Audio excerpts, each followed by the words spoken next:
Alors, je vous propose maintenant de parler de science-fiction au féminin, avec d'abord le succès de la série The Handmaid's Tale, mais aussi la sortie du nouveau roman de Marie Darrieussecq, Notre vie dans la forêt. Benoît Pichot est allé à leur rencontre. C'est la série majeure de la rentrée, The Handmaid's Tale, adaptée du roman La Servante écarlate de Margaret Atwood, vient de remporter 8 Emmy Awards et laisse tout le monde bouche bée, avec un scénario qui imagine un monde stérile où les femmes deviennent malgré elles les esclaves reproductrices d'un pouvoir religieux et fasciste. And she shall bear upon my knees, that I may also have children by her. Manifeste de science-fiction féministe, The Handmaid's Tale est la figure de proue d'un genre populaire dans la SF, la dystopie, ou l'inverse de l'utopie. Pourquoi dystopie et féminisme font-ils si bon ménage? On en parle sous l'œil oppressant de nos caméras avec l'auteur Marie Darrieussecq et la spécialiste Élise Lépine.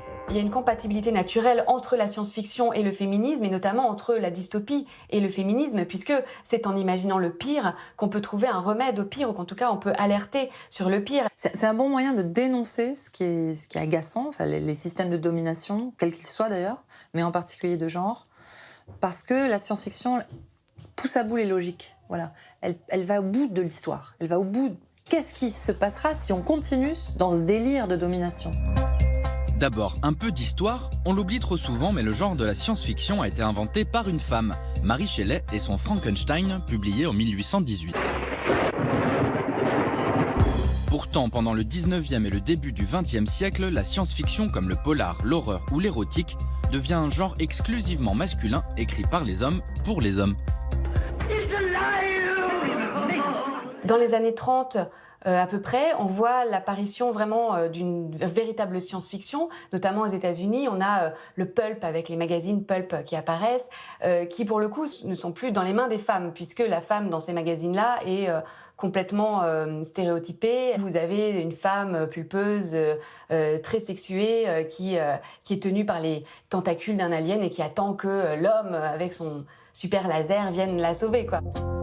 Grâce au mouvement féministe des années 60, les auteurs, eux, se réapproprient la science-fiction et entreprennent de déboulonner le patriarcat avec des histoires d'anticipation militantes.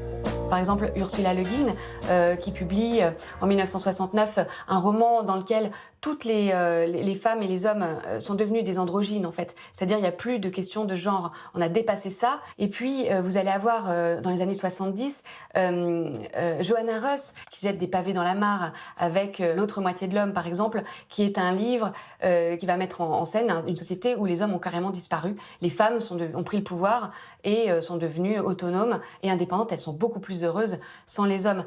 En 1985, la Canadienne Margaret Atwood popularise le genre avec La Servante écarlate. Vendu à plusieurs millions d'exemplaires, son roman devient un manifeste féministe, toujours d'actualité. You girls will serve the leaders of the faithful, and their barren wives. You will bear children for them. Elle a été très visionnaire aussi. En 85, elle s'imagine à quoi ressemblerait la société si d'un côté la pollution rend les gens stériles et si de l'autre les fondamentalismes religieux arrivent à prendre le pouvoir et à soumettre les femmes en imposant le rigorisme qui est le leur. Les femmes ne sont pas meilleures que les hommes, hein. Elles sont exploitées, elles sont dominées, mais elles participent aussi d'une façon terrifiante au système de domination. 32 ans après sa parution, The Handmaid's Tale aurait aussi pu avoir été écrit aujourd'hui. Ces thématiques sur l'asservissement des femmes semblent plus que jamais possibles, notamment sous l'administration de Donald Trump. Comme quoi, le combat est loin d'être terminé. Pourvu que le féminisme soit plus de la science-fiction, quoi. J'ai lu que vous vouliez être dessinatrice de science-fiction. Oui, je voulais faire de l'illustration.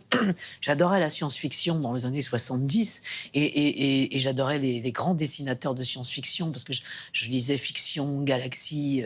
Et donc, j'ai découvert comme ça tous les auteurs que maintenant tout le monde connaît. Philippe K. Dick, personne ne connaissait, à part quelques aficionados. Dick, Bradbury, Catherine Elmour, qui, elle, était une femme qui écrivait d'heroic fantasy. Ça me passionnait, moi. C'était vraiment... Et ça vous est resté, ce goût-là, oui, du dessin que vous exercez? Du dessin, non. Le dessin, je ne sais pas si j'étais très douée en dessin. Peut-être ça a été un bonheur que je ne sois pas dessinatrice, pour moi et pour le dessin. Mais... En tout cas, j'adorais ça. Et c'est vrai que, par exemple, quand j'ai fait Ma vie est un enfer, c'était comme ça un petit retour aux sources dans le fantastique. Voilà, j'avais la possibilité de faire une comédie sur le mythe de Faust, parodique, bien sûr, enfin par moment, et j'ai eu beaucoup de plaisir à le faire. Alors, ces séries féministes ou ces romans féministes, d'abord, est-ce que ça a été important qu'il y ait des Margaret Atwood qui écrivent là-dessus? Oui, bien sûr.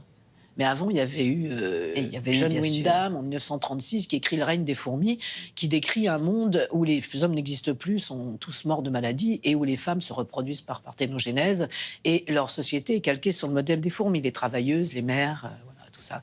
Donc, disons que la science-fiction, c'est de toute façon, c'est une manière assez élégante d'imaginer le pire en essayant de proposer des solutions. La dystopie voilà. Qu'on ne veut surtout pas voir se réaliser, ou en tout cas qu'on veut combattre. Il y a eu aussi d'autres, j'allais dire, pas de la science-fiction, mais des Simone de Beauvoir. Vous avez d'ailleurs interprété La femme rompue sur scène. Elle aussi, évidemment, elle a mené ce combat. Mais c'était pas facile à l'époque. Dire que c'était beaucoup moins facile que maintenant de parler. Ouais. Vous considérez qu'il est à peu près gagné, ce combat, ou pas encore? Non. Enfin, pour les femmes du monde occidental, disons que c'est pas totalement gagné. Quand on voit le nombre de morts, de femmes mortes sous les coups de leurs conjoints ou de leurs compagnons, c'est pas vraiment gagné. Quand on voit que les femmes sont moins bien payées que les hommes, c'est pas tout à fait gagné. Mais quand on voit que dans le reste du monde, des femmes sont tuées, mutilées, enfermées, encagées, emprisonnées, disons qu'on est un peu plus à l'aise. Mais il y a encore beaucoup de boulot à faire. Hein. Y compris dans nos sociétés. Pour lutter contre l'obscurantisme. Et vous l'avez fait, vous, dans votre jeune temps, évidemment. Oh, on a essayé. On n'est pas Don Quichotte se battant contre des moulins, mais il faut essayer, de toute façon, il faut le faire. Même que de petite voix.